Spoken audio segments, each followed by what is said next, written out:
This episode contains discussions of the apocalypse and humanity's insignificance in the cosmos. Listen at your own discretion. It is Saturday, the 4th of January, 2025. My name is Pigeon and this is my song of the day.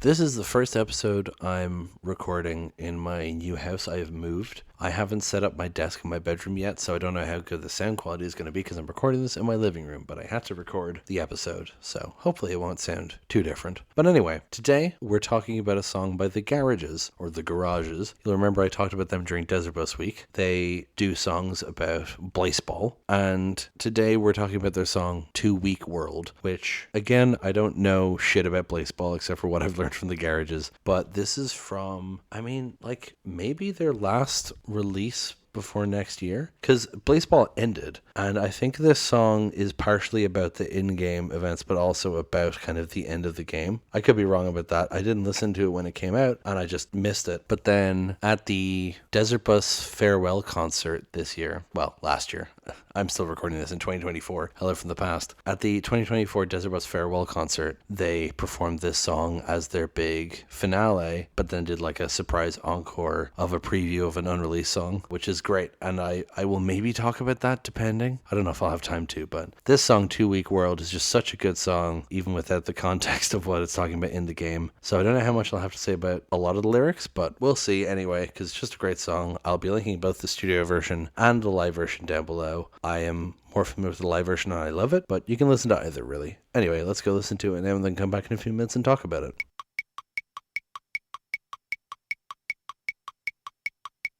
And that was 2 Week World by The Garages from the album Short Circuit 3. So like I said, I assume that a lot of it is about the actual storyline of baseball, but it very generally, it just has this really interesting theme to it of being about the end of the world and kind of accepting your fate a bit and kind of reckoning with that idea. And I just think it's really interesting, and it's really soft, really melancholy, but I love how the gang vocals come in towards the end, but it's not like a big stadium rocker or anything. It just feels like a lot of people singing, and it's really cool that way. The lead singing is done by Zach, who contributed several songs to The Garages, including We May Not Look Like Much, which is one that I very much enjoy. I think they did that at the first Desert Bus concert, which was back in 2020, which is wild.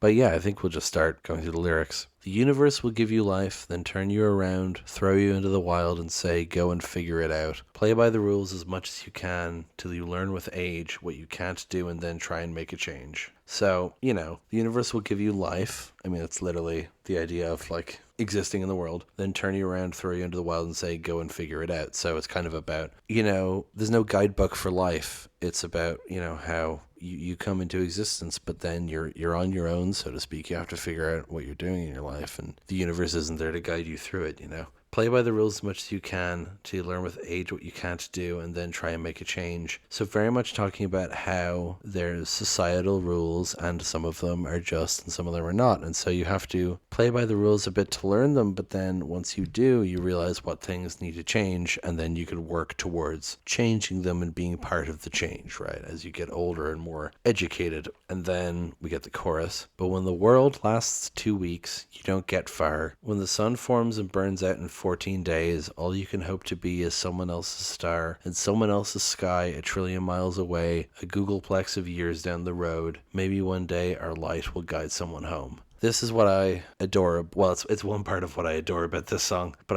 I love this chorus so much. But when the world lasts 2 weeks, I don't know why it's 2 weeks. I assume that's a baseball reference, but when the world lasts 2 weeks, you don't get far. So he's saying like, if the world only lasts 2 weeks, it's not a lot of time. When the sun forms and burns out in 14 days, so it's saying that like the world only exists for 2 weeks, not that it's gonna stop existing in 2 weeks. All you can hope to be is someone else's star and someone else's sky a trillion miles away, a googleplex of years down the road. So this is like talking about how this is how I read it anyway. It's like about how even if your life is short or coming to an end soon, you can help someone else's life. You can pass on your knowledge, your wisdom, your the light of your life, so to speak. Like you can be someone else's star in someone else's sky a trillion miles away. Googleplex is a great word, by the way. I don't know if you listen or know this word. You might, because you listen to me, so you're probably a nerd. Oh wow, I just searched Googleplex and the first fucking result is the Google headquarters. No. So Googleplex is the large number 10 Google, or equivalently 10 to the power of 10 to the power of 100, or God, how many?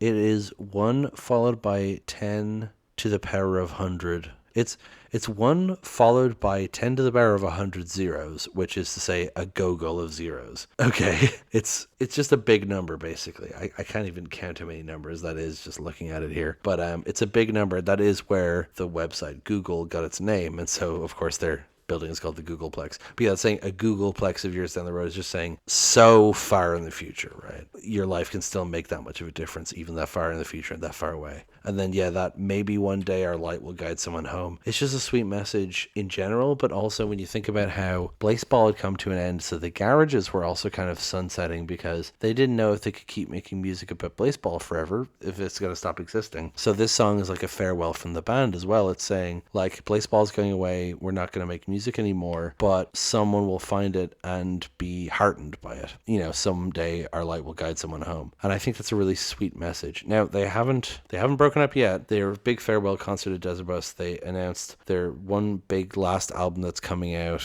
I think it's coming out in February now, and then they're doing another album in January because they can't fucking help themselves. But I think the new January album comes out like the 1st of January or something, or like the 5th. Anyway, it's soon. But yeah, this is just like a really sweet sort of finale for that kind of thing. Anyway, we get the next verse. We do our best to make meaning that means something, that leaves a mark that's bigger than the shapes we're in. We make some friends and tell them how we love them so, and we fight to make a space in which our kids can grow. And then you get the chorus again, but when the world lasts 2 weeks and so on. So this one, talking about trying to have a meaningful life, we do our best to make meaning that means something, that leaves a mark that's bigger than the shapes we're in. So it's saying about, like, you know, making good with what limited tool set or skill set you have at your fingertips. You want to leave a mark bigger than the shapes you're in, you know. I mean, yeah, that's self-explanatory, I think, but phrased really well.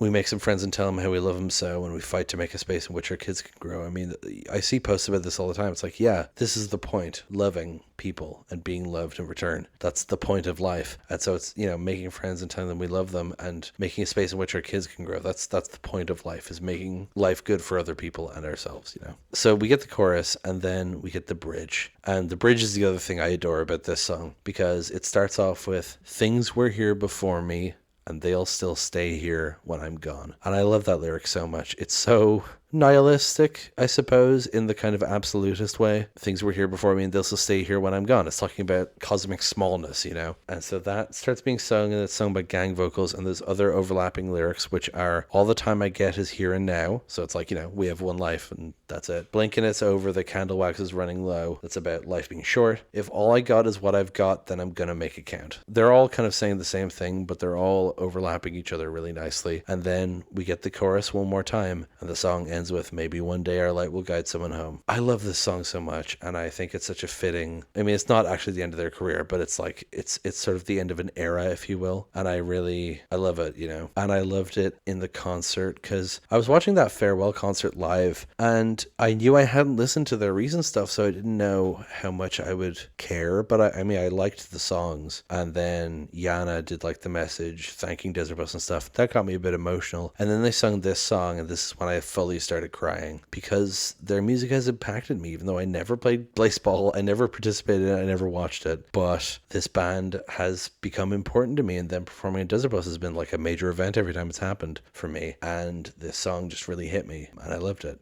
And then they did the fucking 12-minute finale, which was wild and also great and also made me cry. But that's a whole other thing. Anyway, I think that's pretty much all I have to say about this one. I want to talk about this on New Year week because it's about death and renewal, and it kind of has that New Year's theme of like, well, things will continue on after us, you know what I mean? That's it made sense to me. Anyway, thank you so much for listening. Please hit like, hit subscribe, leave a comment down below, tell me what you think, tell other people about the show. Thank you so much for listening, and I will talk to you tomorrow. Break it down.